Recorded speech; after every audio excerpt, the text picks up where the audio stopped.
सदाशिवसमारम्भां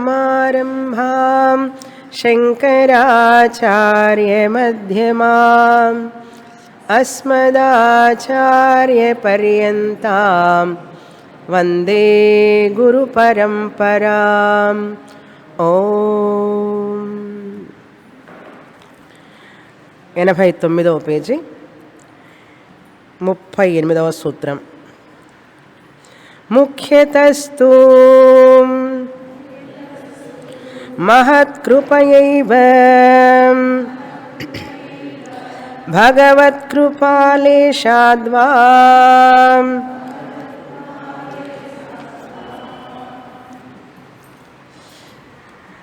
ఈ రెండవ అధ్యాయం పూర్తయిన తర్వాత మూడవ అధ్యాయంలో నారదుల వారు భక్తి సాధనానికి సత్సంగం చెప్తున్నారు. భక్తిని పొందాలి అంటే, అద్వైత భక్తి పొందాలి అంటే దానికి సాధనం ఏమిటి? దానికి సాధనం సత్సంగం అన్నారు. సత్సంగమే సాధనం అన్నారు. సత్సంగమే సాధనం అని చెప్తూ ఈ సత్సంగం ఎంత గొప్పది, అది ఎలా మనకు ఈ అద్వైత భక్తిని పొందడానికి అది సహాయకారిగా ఉంటుంది, దాని విశిష్టత, దాని గొప్పతనం చెప్తున్నారు ఈ అధ్యాయంలో. మూడవ అధ్యాయంలో ముఖ్యతస్తు అన్నారు. ఈ అద్వైత భక్తిని పొందడానికి అనేక సాధనాలు ఉన్నాయి, అన్నిటిలో కంటే కూడా ముఖ్య సాధనం సత్సంగ అన్నారు. మహత్కృపయా ఏవ భగవత్కృపాలేశాద్వా. క్రిందటి సూత్రంలో చెప్పారు, సత్సంగం వలననే మనకు లోకే అపి భగవద్గుణ శ్రవణ కీర్తనాత్ అని చెప్పిన తర్వాత ఆ భగవద్ గుణ శ్రవణం కీర్తనం ఎలా చేయగలుగుతామంటే మనకు సత్సంగం ఉన్నప్పుడే చేయగలుగుతాం. సాధు పురుషుల సాంగత్యం సత్సంగం, సాధు పురుషుల సజ్జనుల సాంగత్యం సత్సంగం, అది ముఖ్యమైనటువంటిది అన్నారు. చాలా ముఖ్యమైన సాధనం. ఎలా లభిస్తుంది అది? మహత్కృపయా ఏవ, మహాపురుషుల యొక్క కృప వలననే అది లభిస్తుంది సత్సంగం. మహత్కృపయా అంటే మహాపురుషుల, సత్పురుషుల కృప అంటే కృప వలననే, వారి అనుగ్రహం వలననే. ఏవ అంటే దాని వలన మాత్రమే అని అర్థం. సత్పురుషుల యొక్క కృప వలన మాత్రమే మనకు సత్సంగ ప్రాప్తి దొరుకుతుంది అన్నారు. అందుకని ఒక సజ్జనుడి యొక్క సాంగత్యం అంటే వారి యొక్క అసోసియేషన్ అన్నమాట. వారి దగ్గరికి వెళ్ళడం, వారు చెప్పే మాటలు వినడం, ఇలా చేయడం కూడా అది మన గొప్పతనం కాదు. ఎప్పుడో ఏ మహాపురుషులకో ఏ జన్మలోనో నువ్వు సేవ చేసి ఉంటావు, అలా చేసి ఉంటేనే ఈరోజు నీకు ఈ సజ్జన సాంగత్యం దొరికింది అన్నారు. సజ్జనులు అంటే ఎవరు? ఫస్ట్ మనం అది తెలుసుకోవాలి. ఎవరండి సజ్జనులు అన్నారు. ముందు అది తెలియకపోతే నేనేం చేస్తాను? సజ్జన సాంగత్యం సంగతి తర్వాత అసలు సజ్జనుడు అంటే ఎవరు అని తెలుసుకోవాలి. దానికి కొన్ని ముఖ్యమైన 3 విషయాలు మనం తెలుసుకోవాలి. సజ్జనుడు అంటే ఎవరు?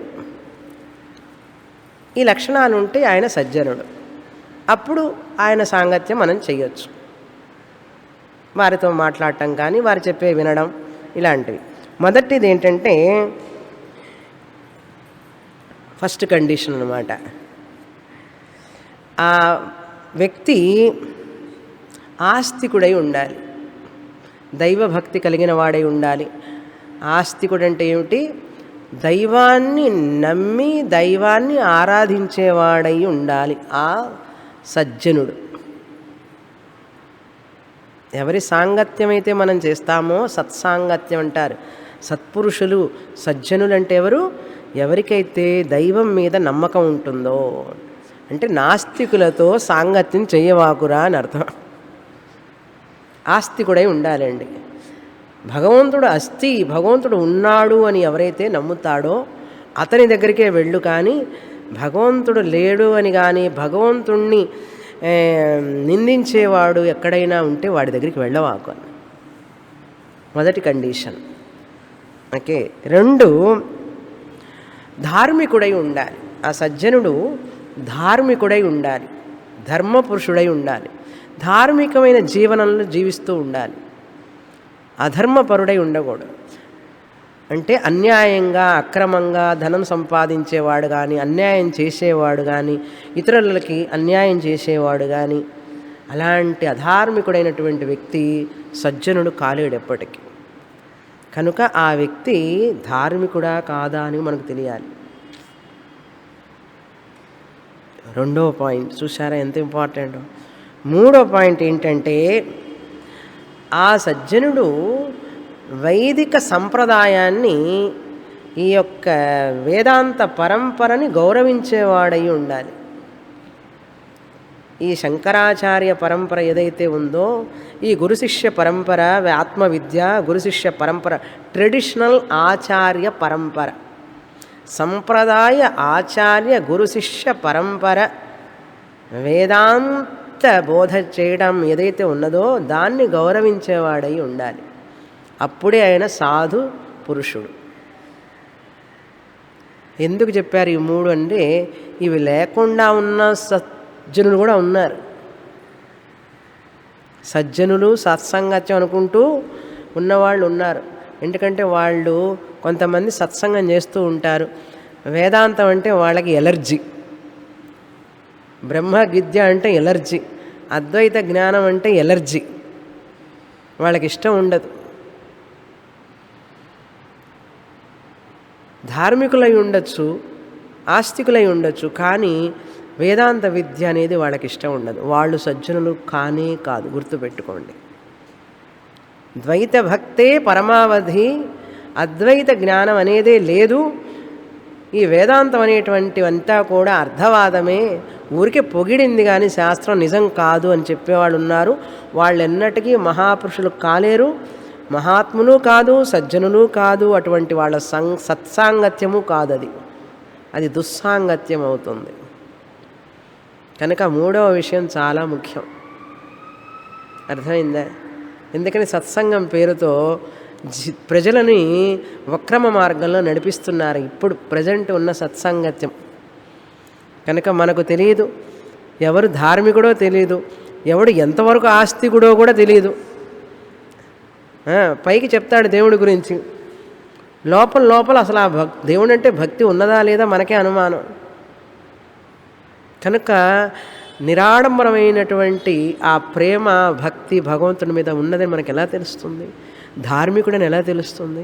అసలు వేదాంతం అనేటువంటిది, మహావాక్యం అనేటువంటిది చాలా ముఖ్యం, ఈ వేదాంత టీచింగ్ చాలా ముఖ్యం అనేటువంటి తెలియని వాళ్ళు ఎంతోమంది ఉన్నారు. వాళ్ళందరూ ప్రజలను నడిపిస్తున్నారు సత్సంగత్యం పేరుతో. సత్సంగ్ అంటూ శాడ్ సంగం చేస్తున్నారు వాళ్ళు దాన్ని. కనుక సత్సంగం అనేటువంటిది ఎంత ముఖ్యం అనేది నారదుల వారు చెప్తున్నారు. ఆ సత్సంగంలో కూడా అందరూ సత్సంగం కాదు నాయన, ఈ 3 ఉంటేనే అన్నారు. ఏమండి ఈ 3 ఉన్నాయని మాకు ఎట్లా తెలుస్తుందండి అన్నాడు. అందుకని మహాత్కృపయా అన్నారు. నాయన నువ్వేమి చేయలేవు, ఈ 3 ఉన్నటువంటి సజ్జనుల సాంగత్యం నీకు దొరకాలంటే కూడా మహాపురుషుల కృప కావాలి నాయన నీకు అన్నాడు. అర్థమైందా? ఈశ్వరుడి కృప ఉంటేనే జరుగుతుంది. మహత్కృప, ఈశ్వర కృప. అంతేనా? మనకి ఎలా తెలుస్తుంది? మనకు తెలిస్తే ఇంకా మనకు అన్నీ తెలిసినట్లే కదా. ఇప్పుడు ఆయన ఆస్తి కూడా కాదా అని తెలియదు, ఏదో కొంతవరకు తెలుసుకుంటామే కానీ అంతా తెలియదు పూర్తిగా. ధార్మికుడా అని కాదా తెలియదు, అసలు 3వ విషయం అంతకంటే తెలియదు మనకు. కనుక మనకు తెలుసుకునే స్కోప్ లేదు, కోప్పే లేదు, స్కోపు లేదు అన్నాడు. కనుక ఈశ్వరుడి మీదే భారం వేయాలి. భగవంతుడా నాకు ఏది మంచిదో నువ్వు ఇవ్వాలి, అన్నిటికంటే ఏది ఉత్కృష్టమో అది నాకు ఇవ్వు, ఈ జీవితాన్ని సార్థకం చేసుకోవడానికి ఏదైతే మంచిదో నీకు బాగా తెలుసు, అది నాకు ఇవ్వు అన్నాడు అని అడగాలి ఈశ్వరుని. అది అంతకంటే మనం ఏం చేయలేం కదా. అందుకని చెప్తున్నారు ఇక్కడ, మహత్కృపయా ఏవ భగవత్కృపాలేశాద్వా. కొంచెమైన భగవత్కృప ఉంటేనే సజ్జనుల సాంగత్యం లభిస్తుంది. అంటే ఎంతో పాపం చేశాడనుకోండి, భగవత్కృప ఎట్లా వస్తుంది? కనీసం ఏదో ఒక పుణ్యమైన కార్యమైనా చేస్తే కదా కృప లేశమైనా ఉంటుంది. భగవత్కృప లేశం. మహాత్ముల కృప ఉండాలంటే మహాత్ములకు సేవ చేసి ఉండాలి. ఎప్పుడో నేను మంచి వాళ్ళకు సేవ చేసి ఉండాలి. అహంకారం లేకుండా ఉండాలి. ఈర్ష్య అసూయ లేకుండా చేసి ఉంటే ఆ భగవంతుడికి కనీసం అన్ని పాపకర్మల్లో ఒక పుణ్యకర్మ కన్నా చేసి ఉంటే భగవత్కృప లేశాద్వా అన్న. ఏదైనా ఒక పుణ్యకర్మ అయినా చేసి ఉంటే పాపం భగవంతుడు ఏం చేస్తాడు? పర్వాలేదులే, 99 పాపాలు చేసినా ఒక పుణ్య కర్మ చేశావు కాబట్టి పో, అక్కడికి పో, ఆ సత్సంగం చెయ్యి అని ఇస్తాడు. అక్కడికి వెళ్ళి బాగుపడు అని అంటాడు. ఆ సజ్జనుడు ఏం చేస్తాడు పాపం? వీడిని బాగా ఏం చెయ్యి, క్లీన్సింగ్ ప్రాసెస్. సత్సంగత్వే నిస్సంగత్వం, నిస్సంగత్వే నిర్మోహత్వం, నిర్మోహత్వే నిశ్చలతత్వం, నిశ్చలతత్వే జీవన్ముక్తి. ఆల్ ద వే సత్సంగ, ఆ 3 లక్షణాలు ఉన్న సత్పురుషుడు నీకు జీవన్ముక్తినిస్తాడు. అర్థమైందా? అందుకని భగవత్కృప లేశాద్వా. అందుకని ఎప్పుడన్నా ఎక్కడన్నా కనీసం ఒక మంచి పనైనా చేస్తూ ఉండాలి అప్పుడప్పుడు. ఎందుకంటే ఏ జన్మలో ఎప్పుడెప్పుడు ఎన్ని పాపాలు చేసామో మనకే తెలియదు. ఏ జన్మల్లో ఎన్ని పాపాలు చేసామో తెలియదు నాయన. కరుడుగట్టినటువంటి ఆ సంచిత మూట, అది కరిగించే భారం నీదే అని చెప్పాలి భగవంతుడికి. అంత తేలిగ్గా తొలగవండి. ప్రతి దుఃఖానికి కారణం ఏమిటో తెలుసా? పాపం టిక్ టిక్ టిక్ అని అర్థం. ఒక దుఃఖం పాపంలో ఒక టిక్ మార్క్, ఇంకో దుఃఖం పాపంలో ఒక టిక్ మార్క్. వ్యాధి రూపంలోన, ఆర్థిక ఇబ్బందుల రూపంలోన అనేక దుఃఖాలు మనం బాధపడుతున్నామంటే ఈ రోజుకి ఒక దుఃఖంలో ఉన్నామంటే అబ్బా ఒక పాపం కరిగిపోయింది నాయన అనుకోవాలి. శరీర పీడనం, శరీర వ్యాధి రూపంలో పీడనం, మనకు సంబంధించిన వ్యక్తులకు వచ్చేటటువంటి దుఃఖం వల్ల పీడనం. ఏ పీడైనా సరే, ఎటువంటి దుఃఖమైనా సరే అది పాపం కరిగిపోతున్నది అని అర్థం. ఒక పాపం కరిగిపోయింది, ఒక పాపం కరిగిపోయింది అట్లా అనుకుంటూ ఉంటే ఆ దుఃఖం దుఃఖంలాగా తెలియదు. పాపం కరిగిపోతున్నది కాబట్టి దుఃఖం దుఃఖం అనిపిస్తుందా? అప్పా, అందుకనే వెనకటి రోజుల్లో మన పెద్దలు వ్యాధి వస్తే మందు వేసుకునేవారు కాదట.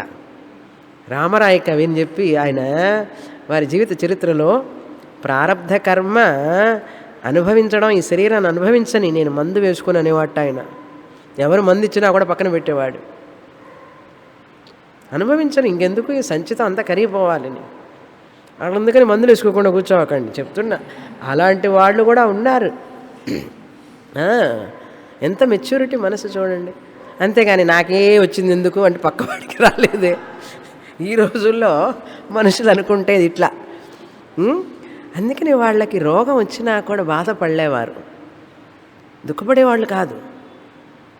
ఆహా పోని పోని అని చెప్పి అనుకునేవాళ్ళట. ఎంత మెచ్యూరిటీ చూడండి మనసు. ఇప్పుడు ఏమిట్రా అంటే గోరు ఇక్కడ నీళ్ళు కట్టర కట్టి కత్తిరించుకున్నాడు, కాస్త చర్మం తెగింది. తెగితే అసలు నీ కళ్ళున్నాయా అని అడుగుతారా దేవుణ్ణి. అట్లాంటి రకం మనం, అంత అభిమానం దేహం మీద. మనవడికి తుమ్ములు వస్తే దేవుడు ఉన్నాడా అని అడుగుతాడు, మనవరాలికి వాంతులైతే దేవుడు ఉన్నాడా అని అడుగుతాడు. మరి వాంతులైతే తుమ్ములు వస్తే దేవుడు ఉన్నాడా అని అడిగేవాడు వీడు ఒక భక్తుడా? కనుక మన పెద్దలు జీవించిన జీవితం అది కొంచెం ఆలోచించాలి వెనకాల. మనం తాతగారు ఎలా ఉండేవారు, ముత్తాత వాళ్ళు చేసిన మంచి పనులు గుర్తుపెట్టుకోండి. ఒక పిసినారి అయితే మన తాతగారు అట్లా పిసినారి కావాలని ఏం లేదు. అర్థమైందా? మంచి పనులు ఏమైనా చేసి ఉంటే వాళ్ళు అవి గుర్తు చేసుకొని దానికి తగినట్లుగా మనం కూడా ఉండడం మంచిది. ఓకే, తర్వాత సూత్రం. మహత్సంగస్తు దుర్లభః అగమ్యః అమోఘశ్చ. మహత్సంగః దుర్లభః, పొందడం చాలా కష్టం అన్నారు. మహాత్ముల సాంగత్యం అంత తేలికగా దొరకదు నాయన. ఎవరు చెప్తున్నారు? నారదుల వారు. మహత్సంగః తు, సత్పురుషుల సాంగత్యం, వారు చెప్పే వాక్కులు వినే భాగ్యం, వారికి సేవ చేసే భాగ్యం, వారి దృష్టి నా మీద పడే భాగ్యం, వారి కనుచూపు నా మీద పడే భాగ్యం, అది జన్మజన్మల పుణ్యం వల్ల లభిస్తుంది కానీ అంత తేలికగా లభించదు. దుర్లభ దుఃఖేన లభ్య అన్నారు. వివేక చూడామణిలో శంకరాచార్యుల వారు చెప్తారు, దుర్లభం త్రయమేవైతత్ దైవానుగ్రహహేతుకం మనుష్యత్వం ముముక్షుత్వం మహాపురుష సంశ్రయః. దుర్లభం త్రయమేవైతత్, మూడు పొందడం మనిషికి చాలా కష్టం జీవితంలో అన్నారు. ఏమిటి అన్నారు? అవి పొందాలంటే దైవ అనుగ్రహం ఉంటేనే పొందుతాడన్నాడు. మనుష్యత్వం, మనిషి జన్మ, మనిషి జన్మ పొందడమే దైవ అనుగ్రహం వల్ల పొందుతాడు. ఇప్పుడు మనకు దైవ అనుగ్రహం ఉన్నదా లేదా? ఇప్పుడు అది సందేహపడ్డామంటే అంటే మన మనుష్యత్వాన్ని కూడా మనం మర్చిపోయినామని అర్థం. కనుక మనుష్య జన్మ ఎత్తాం కాబట్టి తప్పకుండా మనకు దైవ అనుగ్రహం ఉండాలి. మనుష్యత్వం. తర్వాత ముముక్షుత్వం, మోక్షం పొందాలి, నేను ముక్తిని పొందాలి, ఈ దుఃఖం నుంచి బయటపడాలి అనే కోరిక ముముక్షుత్వం. అది 50% ఉన్నదండి. 60 70 లేకపోతే 80 90% డిఫర్స్. ఓకే, అది ఉన్నదనుకోండి, అది ఉంటే ముముక్షుత్వం కూడా ఉన్నట్లే. లేకపోతే కాలక్షేపానికి వచ్చి కూర్చొని ముముక్షులైన వాళ్ళు ఉన్నారు. స్టూడెంట్స్ కాలక్షేపానికి వస్తారు క్లాస్కి, చిన్నగా విని ఏమవుతారు? ముముక్షులైపోతారు. అది కూడా ఎవరి అనుగ్రహం? దైవానుగ్రహ హేతుకం. ఈ రెండు ఉండొచ్చేమో కానీ మహాపురుష సంశ్రయ, మహాపురుషుల యొక్క సాంగత్యం జీవితాంతం అది ఉండడం అనేటువంటిది దుర్లభం, చాలా చాలా కష్టం. మహత్కృప, మహత్సంగ అంటే సత్సంగ, మహాపురుషుల సంగం మహత్సంగం. దుర్లభ, చాలా కష్టం పొందడం. అంతేకాదు అగమ్య, అగమ్యం అంటే దాని గురించి చెప్పడం చాలా కష్టం. దాని లోతు అంటే ఏమిటి? ఆ మహాపురుషుల యొక్క గొప్పతనం, వారి సాంగత్యం వల్ల మనకు లభించే ఫలం, దానివలన మనం ఏమేం పొందుతాం అనేటువంటిది చెప్పాలి అంటే అగమ్యం అన్నారు. అంటే దాన్ని వర్ణించనలవి కానటువంటిది అన్నారు. దాన్ని వర్ణించ అలవి కానటువంటిది అగమ్యం. అమోఘశ్చ, ఆ వారి యొక్క సాంగత్యం వల్ల వచ్చే ఫలం ఎప్పుడూ కూడా వృధా పోదు. అమోఘ అంటే నాన్ ఫెయిలింగ్ అంటారు. అది ఎప్పుడూ కూడా వృధా పోదు. మోఘ అంటే వెయిలింగ్, వేస్టింగ్, వెయిన్, వృధా.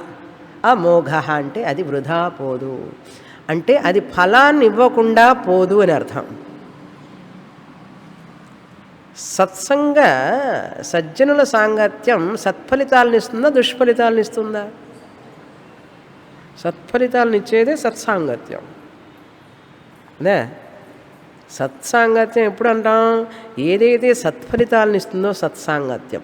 అంటే సత్సాంగత్యం సత్ఫలితాలను ఇవ్వకుండా పోవడం అనేటువంటిది ఎప్పుడూ లేదు అన్నారు. అది దాని గురించి చెప్పడం కష్టమే, అది పొందడం కష్టమే. వచ్చిందే అనుకో, ఒకవేళ అది లభించిందే అనుకో, అది నీకు ఎంత మేలు చేస్తుందంటే చెప్పడానికి లేదన్నాడు. సత్సంగత్యం గొప్పతనం తెలుసుకోవాలంటే నారద భక్తి సూత్రాలు చదివితే తెలుస్తుంది. 13 ఏళ్ల నుంచి వింటున్నాం అంటే మనం ఎంత పుణ్యం చేసుకున్నామో మనకే తెలియదు. మనకు సత్సంగత్యంలో ఉన్నామని మనకు తెలియదు. మీరు కాదు చెప్తున్నా, లోకల్లో ఒకరిని అడిగాట దయానంద స్వామి దగ్గరికి వెళ్ళి, స్వామివారు నాకు బాగా మంచి గురువుని నాకు లభించేట్లు అనుగ్రహించండి అన్నట్ట. తదాస్తు అన్నారు స్వామి. ఏమంటారు అంటే స్వామివారి ముందే అడుగుతున్నట్ట. అందుకని ఇంట్లో ఉన్న పెరటి చెట్టు దాని యొక్క విలువ తెలియదుట, వైద్యానికి ఉపయోగించుకునే విలువ తెలియదు అంటారు చూసారా. అదేవిధంగా మనకేదో పక్కన జరుగుతూ ఉంటే సత్సంగం వింటున్నామే, కానీ దాని యొక్క మహాత్మ్యం, దాని గొప్పతనం, విశిష్టత అది ఎవరు చెప్పాల్సి వచ్చింది? ఇప్పుడు మనకు నారదుల వారు వచ్చి చెప్తే కానీ మనకు నసాళానికి అంటదు, నసాళానికి అంటదు అన్నారు. అందుకని భగవద్గీతలో ఎక్కడా కృష్ణ పరమాత్మ చెప్పలే, చూసారా. అందుకని ఒక ఆచార్యుడు చెప్పినది ఇంకో ఆచార్యుడు చెప్పలేదు అన్ని విషయాలు. నారదుల వారు చెప్తున్నారు ఆ సత్సాంగ మహత్యం ఎంతంటే చెప్పడానికి వీల్లేదు, అది ఫలాన్ని ఇవ్వకుండా పోదన్నాడు. అది ఎప్పుడు దాని విలువ తెలుసుకున్న వాడికే, అది ఆ విలువ తెలుసుకున్న వాడికే కదా. విలువ తెలుసుకొని వాడికే ఉంది. డైమండ్ పక్కన ఉన్నా కూడా గాజు పెంకు అనుకునేవాడికి, డైమండ్ పక్కనే ఉన్నా కూడా గాజు పెంకు ఎదురుగా ఉంటే డైమండ్ని చూసి ఆ గాజు పెంకు అన్నాడు అనుకోండి, వాడికి ఆ డైమండ్ విలువ, దాని ధనం సంపాదించుకోగలడా? గాజు పెంకు అనుకొని చెప్పి నెట్టి పారేసి వెళ్ళిపోయినాడు అనుకోండి, ఏం తెలుస్తుంది? కనుక సత్సాంగత్యం ఉన్నంత మాత్రాన, సత్పురుష సాంగత్యం ఉన్నంత మాత్రాన ఆ వ్యక్తికి ఫలితాన్ని పొందలేడు. ఆ సత్పురుషుల యొక్క గొప్పతనం, మహాత్మ్యం గురించి తెలుసుకొని విని దాన్ని మనసులో జీర్ణించుకున్న వాడికే ఆ ఫలితం వస్తుంది.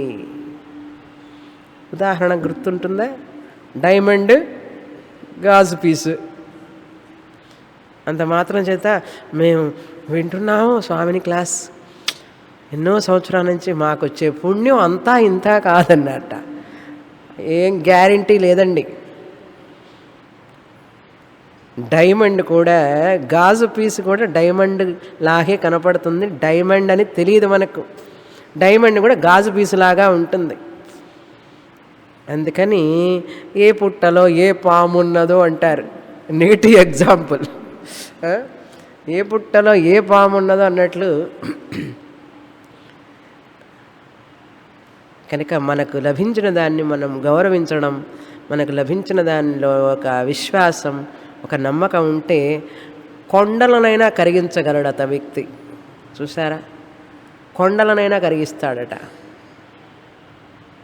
ఎందుకంటే వాడి శ్రద్ధ, ఆ వ్యక్తి నమ్మకం, ఆ సజ్జనుడిలో ఏదైనా లోపం ఉన్నా కూడా ఆ పరమాత్ముడు కరెక్ట్ చేస్తాడు. చూడండి ఎంత ఎక్స్టెంట్కి వెళ్ళిపోయిందో. ఇప్పుడు ఉల్టా సజ్జనుడి సాంగత్యం వల్ల వీడికి ఎంతో ఫలం వస్తుందన్నా మొదట. ఈ రెండో పాయింట్ రివర్స్ నా పాయింట్. ఓకే, అక్కడెక్కడ చెప్పారు శాస్త్రంలో. ఒకవేళ సజ్జనుడిలో ఎక్కడైనా ఏదైనా ఒక లోపం ఉన్నప్పటికీ ఈ వ్యక్తి గనక, సాంగత్యం చేసే వ్యక్తి గనక శ్రద్ధ భక్తితో ఆత్మవిశ్వాసంతో ఆ మహాత్ముణ్ణి సేవించాడే అనుకోండి, భగవంతుడు వాడి నమ్మకాన్ని వమ్ము చేస్తాడా? మీరు చెప్పండి. భగవంతుడు వాడి నమ్మకాన్ని వమ్ము చేస్తాడా? అందుకని సజ్జనుడు కూడా కరెక్ట్ చేస్తాడు భగవంతుడు. అంత శక్తి ఉన్నది శిష్యుడికి అంటా నేను. అంత శక్తి శిష్యుడి భక్తిలో శ్రద్ధలో ఉండి తీరితే కొండలైనా కరిగించగలడని అర్థం. అదే కొండలైనా పిండి చేయగలిగే శక్తి అంటారు చూసారా దాన్ని. అందుకని మనస్సు చేయలేనటువంటిది ఏమీ లేదు. మనోబలం అత్యంత బలం అన్నారు, సంకల్ప బలం అన్నారు. కనుక మనసు బలహీనమైతే మనిషి బలహీనం, మనసు బలమైతే మనిషి బలవంతుడవుతాడు. కానీ బలం ఎక్కడుంది చెప్పండి? ఎన్ని ప్రోటీన్స్ ఎన్ని కార్బోహైడ్రేట్లు లోపలికి వేసినా బలం రావట్లేదంటే ఏమిటి అర్థం? చవనప్రాస తాగి టానిక్లన్నీ తాగినా కూడా ఏమిటండి హిమోగ్లోబిన్ పెరగడం లేదన్నాడు. ఒరే నీకు మనసులో బలం లేదురా నాయన, మానసిక దౌర్బల్యత అన్నాడు. అది మనిషికి వచ్చిన పట్టుకున్న చీడ పురుగు. మనిషికి పట్టుకున్న చీడ పురుగు ఏమిటి? మానసిక దౌర్బల్యత. దాన్ని వదలాలి అంటే, ఆ చీడ పురుగుని వదలాలంటే ఏం చేయాలి? పెస్టిసైడ్స్ కొట్టినట్టు కొట్టాలన్నమాట. మందులు వేసినట్టుగా సత్సాంగత్యం, సద్గ్రంథ పఠనం, భగవత్ చింతన, భగవద్ ఆరాధన ఇవన్నీ పెస్టిసైడ్స్ లాంటివి.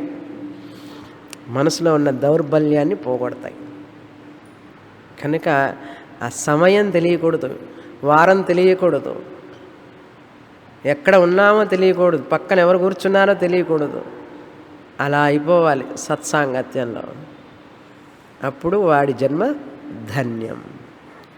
మహత్ కృపయా ఏవ అన్నారు. మహత్కృప్ సంగస్తు దుర్లభ అగమ్య అమోఘ. తర్వాత సూత్రం 40వ సూత్రం. 39 అయింది. 40వ సూత్రం 95వ పేజీ. లభ్యతేపి తత్కృపయా ఏవ.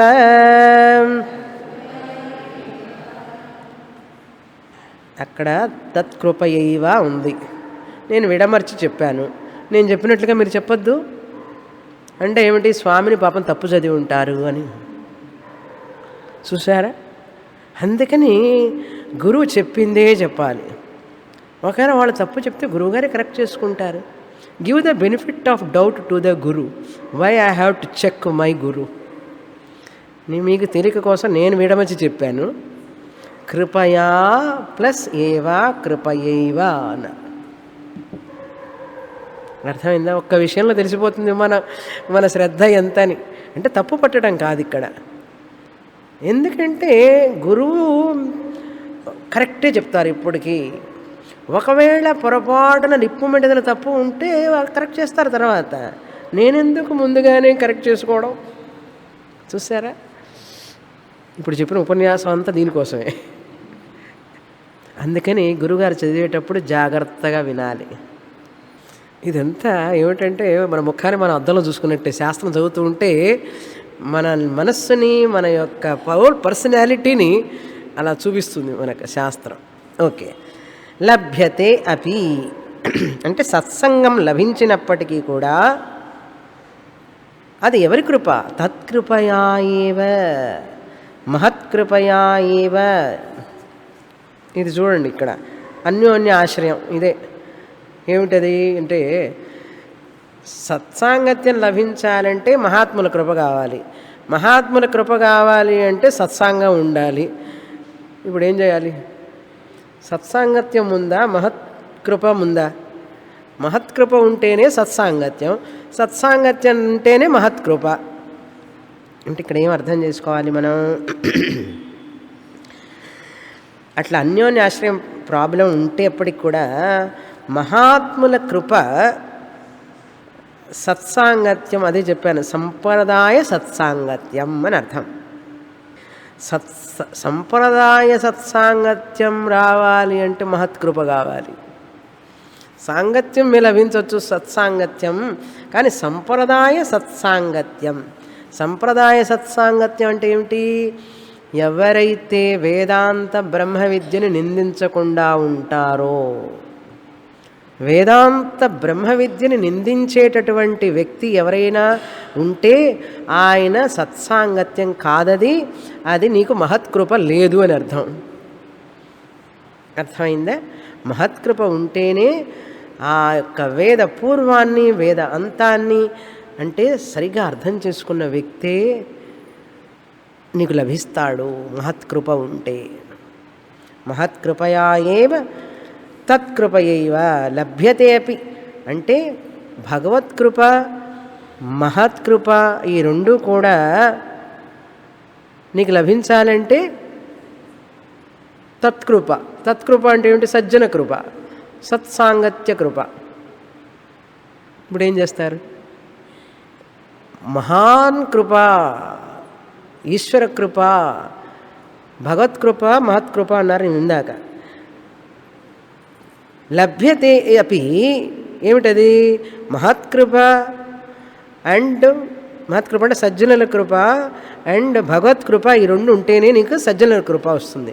ఇప్పుడే ఉంటున్నారు సజ్జనుల సాంగత్యం నీకు తత్కృపయా ఏవా అన్నారు. అంటే సజ్జనుల కృపయా వల్లనే వస్తుంది అన్నారు అని అర్థం ఇక్కడ.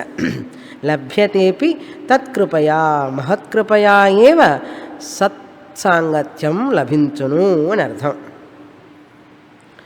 మహత్కృపయా ఏవ సత్సాంగత్యం లభిస్తుంది అని అర్థం. అంటే ఇక్కడ ఆ విశేషణాన్ని వేసుకోవాలి. ఏ మహాత్ముడైతే ఈ వైదిక వేదాంత విద్యని బ్రహ్మ విద్యని తూలనాడకుండా ఉంటాడో, అంటే ఆ గురువు ఆ శిష్యుడికి చిన్నగా భక్తిని నేర్పి ద్వైత భక్తిని ప్రవేశపెట్టి కర్మయోగాన్ని చెప్పి ఉపాసన యోగాన్ని చెప్పి చిన్నగా అతన్ని ముముక్షువుగా చేస్తాడు అని అర్థం. అర్థమైందా? సత్సంగానికి వచ్చినటువంటి వ్యక్తిని ముముక్షువుగా మార్చేటటువంటి సాంగత్యం, అది కరెక్ట్ వర్డ్. మామూలుగా వచ్చిన వ్యక్తిని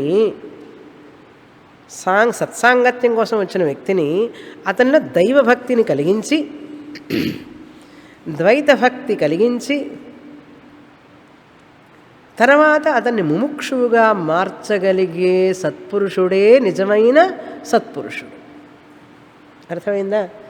అంతేగాని మోక్షం లేదు ఏం లేదురా, మోక్షం అంటే స్వర్గానికి పోవడమే మోక్షం, అద్వైత భక్తి అంటూ లేదు ద్వైత భక్తే అని చెప్పారనుకోండి, వాళ్ళు సత్సాంగత్యం కాదది, అది అసంప్రదాయ సత్సాంగత్యం. అద్వైత భక్తి అంటూ ఏం లేదండి, ఆత్మజ్ఞానం మోక్షం అనేవన్నీ ఏం లేవు అని చెప్పేవాళ్ళు ఉన్నారు. ఎందుకంటే వాళ్ళు చదవలేదు శాస్త్రం, వాళ్ళకి తెలియదు ఆత్మజ్ఞానం అంటే ఏమిటో తెలియదు వాళ్ళకి. అందుకని ఏం చేస్తారు, అవన్నీ మనకు కలియుగంలో పాపద్రవ్యోపజీవినాం విధిక్రియా విహీనానాం కలౌ కల్మష చిత్తానాం హరేర్ నామైవ నామైవ నామైవ. ఆ వేదాంతం అంతా మనకు కాదండి, మనమంతా కలియుగంలో పుట్టాం, ఎంతో పాపం చేసుకుని పుట్టాం. కలౌ కల్మష చిత్తానం అది కరెక్ట్ అండి, టిక్ మార్క్. అంటే కల్మష చిత్తం ఉంది మనకు. పాపద్రవ్యోపజీవిన మనం సంపాదించేదంతా కూడా బ్లాక్ మనీ కదా, సంపాదించేదంతా అక్రమమైన మనీ. పాపద్రవ్య ఉపజీవిన అది టిక్ మార్క్. నేను సంపాదించకపోయినా ఆ వచ్చే డబ్బు అంతా కూడా కరెన్సీ ఎక్కడి నుంచి వస్తుందంటే పాకిస్తాన్ నుంచి వస్తుంది అన్నాడు. ఏదో ఒకటి తప్పుడు మార్గంలో వస్తున్నది. విధి క్రియా విహీనానం, ఒక విధి లేదు, ఒక క్రియ లేదు, ఒక పూజ పునస్కారం ఆచారం అలవాట్లు అన్నీ లేవు. ఈ మూడింట్లో ఫస్ట్ మార్క్ వస్తుంది మనకు. కనుక ఏం చేయాలి, నీకు వేదాంతం ఎక్కడ అబ్బుతుందిరా, నువ్వు కూర్చొని హరే రామ రామ రామ హరే హరే, హరే కృష్ణ కృష్ణ కృష్ణ హరే హరే అని చేసుకుంటూ రామకోటి రాసుకో అని చెప్తారు వాళ్ళు. నారదుల వారు అటువంటి సాంగత్యాన్ని గురించి మాట్లాడటం లేదు ఇక్కడ. ఎందుకంటే ప్రజలందరూ కూడా వారికి వారు ఎలా చూసుకుంటున్నారు, కలౌ కల్మష చిత్తానాం, నేను అందులోకి వస్తాను కరెక్ట్గా, పాపద్రవ్యోపజీవినాం, నేను కూడా అందులోకే వస్తాను కరెక్ట్గా. అవి అర్థమైంది కదా, శ్లోకం అర్థమైంది కదా. కలియుగంలో కల్మష చిత్తులై ఉంటారు మనుషులు, కనుక నాకు కల్మషం ఉంది, అది కరెక్టే. పాపద్రవ్య ఉపజీవనం, పాపం చేసి ద్రవ్యాన్ని సంపాదించే వాళ్ళ కింద నేను పనిచేస్తున్నాను. వాడిచ్చే జీతం పాప జీవితమా మంచి జీతమా? పాపద్రవ్య ఉపజీవితం, నేను అందులోకి వస్తాను. తర్వాత విధి క్రియా విహీనానాం, పూజ చేయడం తెలియదు, తీర్థం తీసుకోవడం తెలియదు, తీర్థం ఎలా తీసుకోవాలో తెలియదు, నమస్కారం ఎలా చేయాలో తెలియదు, అర్చన ఎలా చేయాలో తెలియదు, అష్టోత్తర శతనామావళి తెలియదు, వినాయకుడి స్తోత్రం తెలియదు, లక్ష్మీ స్తోత్రం మాత్రం తెలుసు. ప్రతి క్లాసులో చూస్తాను లక్ష్మీ స్తోత్రం పుస్తకం లేకుండా గడగడ నమస్తేస్తు మహామాయే శ్రీపీఠే సురపూజితే. పురపూజితే కూడా కరెక్టే, ఎందుకంటే పురం కదా, శరీరాన్ని పూజిస్తున్నాం కదా. ఆవిడ సురపూజితే, దేవతల చేత పూజింపబడింది. మనం ఆ ధనాన్ని బట్టి పురపూజితే, మనం ఈ శరీరాన్ని పూజిస్తున్నాం. అందుకని తెలియకుండానే వచ్చింది, కరెక్ట్గా వచ్చింది. చూసారా?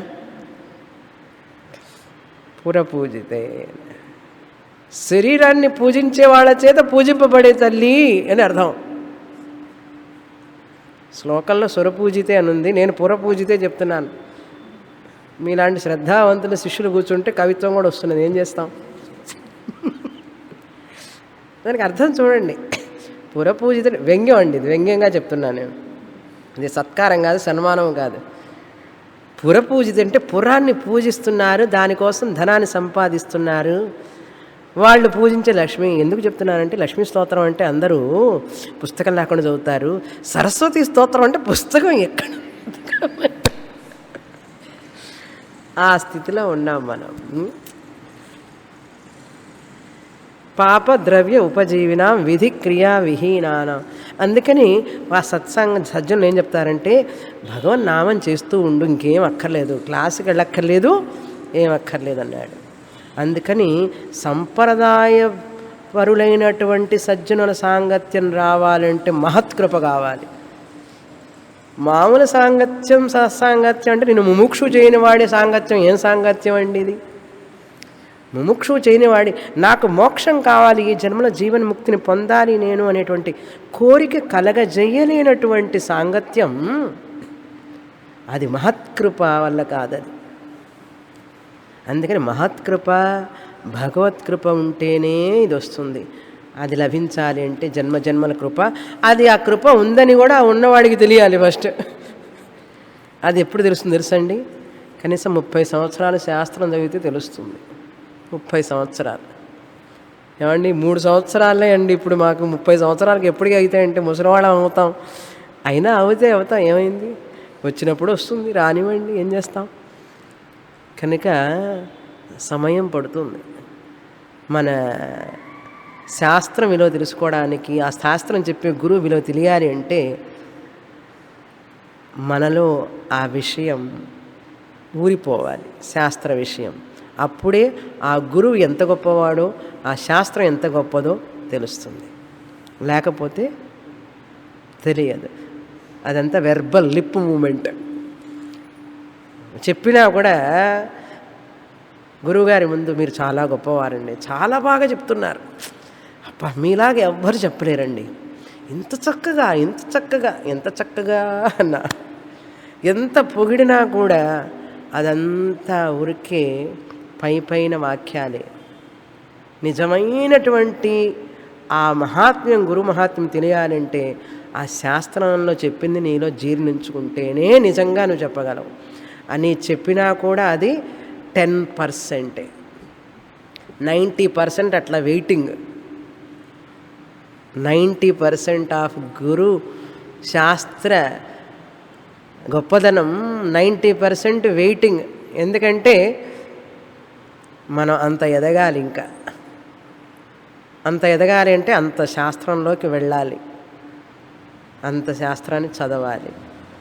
కనుక ఎవరైనా పొగుడుతూ ఉంటే కూడా గురువుగారు అంటుంటారు అంతే. వీడికి ఎప్పుడు అర్థమయ్యేది, నిన్నగాక మొన్న వచ్చాడు క్లాస్కి చాలా బాగా చెప్తున్నారంటే ఓకే అంటారు అంతే.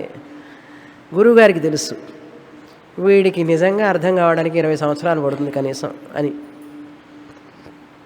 కనీసం నిరుత్సాహపడకండి, ఊరికే చెప్తున్నా. ఆ, నిజమేనండి, కరెక్టే కదా.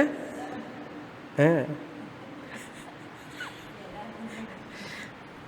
కనీసం నేను ఎందుకు చెప్తున్నానంటే మీరు చదివే శాస్త్రం ఎంత ఉన్నతమైనదని చెప్పి మీకు తెలియాలి. అది చెప్పడానికి వచ్చారు నారదుల వారు. మహత్కృపాయా ఏవ తత్కృప అన్నారు. తత్కృప అంటే సంప్రదాయ సత్పురుషుల సాంగత్యం. ఎవరు? ముముక్షువుల్ని చేసే సత్పురుషులు కావాలి మనకు. ముముక్షువుల్ని చేయని సత్పురుషులు మనకు సత్పురుషులు కాదు. తర్వాత 41వ సూత్రం. తస్మిన్ తజ్జనే భేదాభావాత్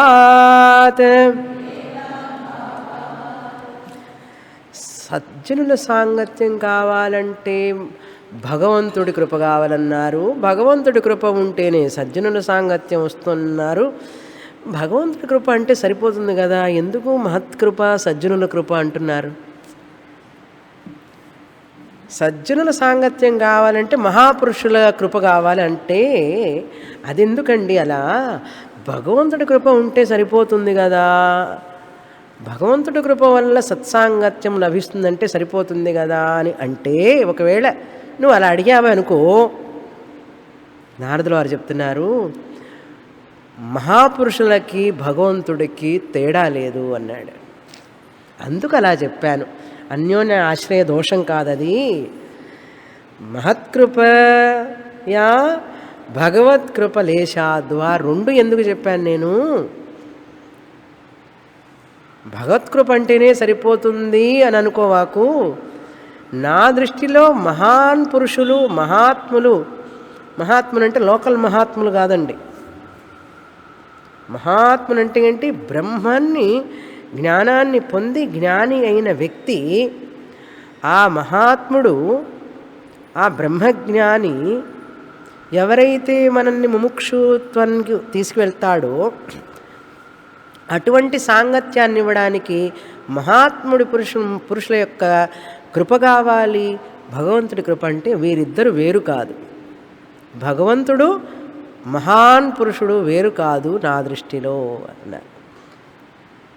ఎందుకని అంటే మహాన్ పురుషులు అంటే ఎవరండి? ఎప్పుడు భగవత్ చింతన చేసేవారు, ధార్మికంగా ఉండేవాళ్ళు, ఆస్తికుడు, భగవంతుణ్ణి తన హృదయంలో పెట్టుకున్నవాడు ఎప్పుడు. కనుక భగవంతుణ్ణి తన హృదయంలో పెట్టుకున్నవాడు భగవత్ సమానుడే కదా.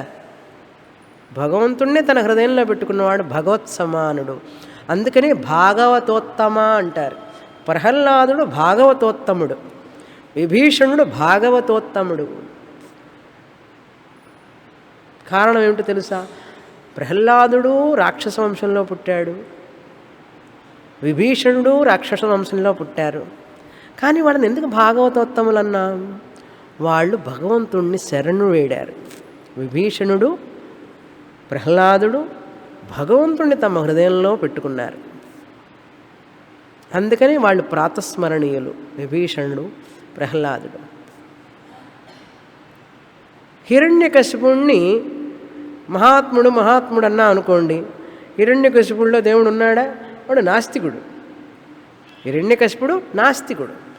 నారాయణుడు ఎక్కడున్నాడురా అని అంటాడు. కనుక అటువంటి మహాన్ హిరణ్యకశిపుణ్ణి పూజించా అంటే భగవంతుడికి కనెక్షన్ ఉందా? లేదు. అదే ప్రహ్లాదుడిని కనుక పూజిస్తే, ప్రహ్లాదుడిని తలుచుకుంటే భగవంతుడిని తలుచుకున్నట్టే. అవునా కాదా? ఎందుకని? భగవన్నామం చెప్పకుండా ప్రహ్లాదుడు ఏ క్షణము లేడు.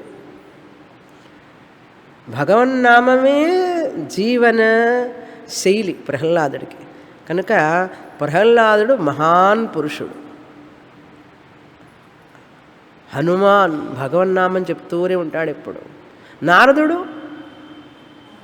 నారదుడిని యొక్క కృప ఉంటే భగవంతుడి కృప ఉన్నట్టే. ఎందుకంటే భగవంతుడు నారదుడిలో ఉన్నాడు, భగవంతుడు ప్రహ్లాదుడిలో ఉన్నాడు. అందుకని మనం భాగవతోత్తముల్ని పూజించేది ఎందుకో తెలుసా? అది సాక్షాత్తు భగవంతుణ్ణి పూజించినట్టే. కానీ మనం ఏం చేస్తాం? భాగవతోత్తముల్ని భాగవత కథ గురించి చెప్పేవాళ్ళని, భగవంతుడిని గురించి వర్ణించేవాళ్ళని, వాళ్ళకి మాత్రం 10 పైసలు దక్షిణ వేసి, ఏమంటే టంగ్ టంగ్ టంగున ఒక రూపాయి 10 రూపాయలు వేసి, దేవుడికి మాత్రం వజ్రాల కిరీటం పెడతాం. చూసారా? అప్పుడు దేవుడు చూస్తాడు, ఒరేయ్ అక్కడ నా భక్తుడు, వాడిని తులనాడావు కదా అని అంటాడు. ఏమండి ఇవన్నీ చెప్పారా నారదుల వారు అని అడగండి, నేను చెప్తున్నాను. కనుక భగవంతుడి కోసం పట్టు చీరలు కొనేవాళ్ళు, హారాలు చేయించేవాళ్ళు, ఆ మాలలు ఈ మాలలు చేయించేవాళ్ళు ఉన్నారు. కానీ ఆ భగవన్నామాన్ని చెప్పేవాడికి ఏమిస్తున్నారు చెప్పండి? చినిగిపోయిన 10 రూపాయల నోటు,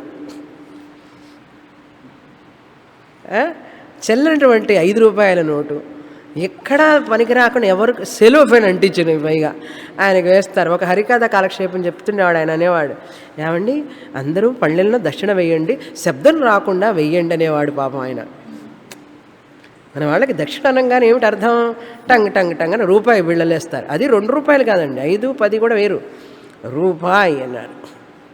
అలా విసిరేయడం మనకు అలవాటు అయిపోయింది.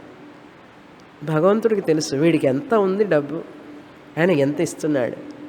నారదుల వారు అంటున్నారు, భగవన్నామని చెప్తూ భగవత్ కీర్తన చేసేవాడిని, భగవంతుడిని వేరుగా నువ్వు చూసినంతసేపు నువ్వు భగవంతుడికి దగ్గర కాలేవు. అందుకని భాగవతుల సేవే భగవత్ సేవ అన్నారు. భాగవతుల సేవే భగవత్ సేవ. భాగవతులు అంటే ఎవరు?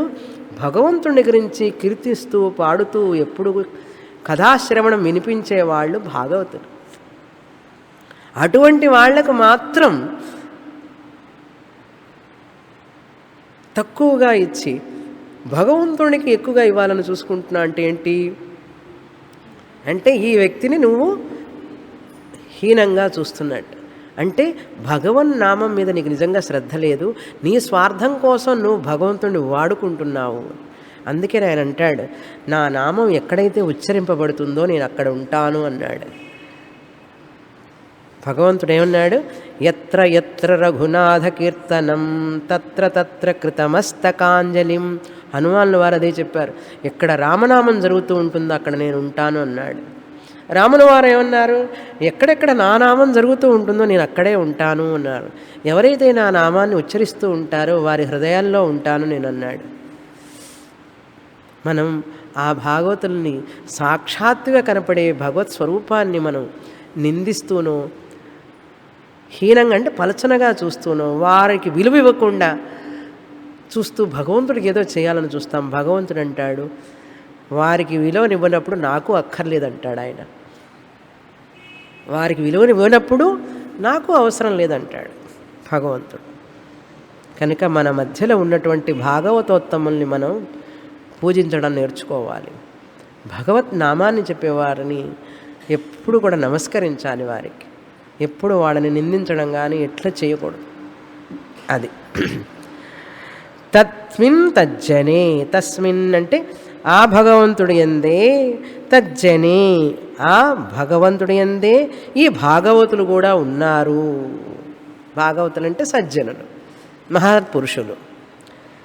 భేద అభావాత్, వారికి వీరికి భేదం లేదు కాబట్టి నేను మహత్కృప భగవత్కృప రెండూ ఒకేసారి చెప్పాను అంటున్నారు. తర్వాత సూత్రం,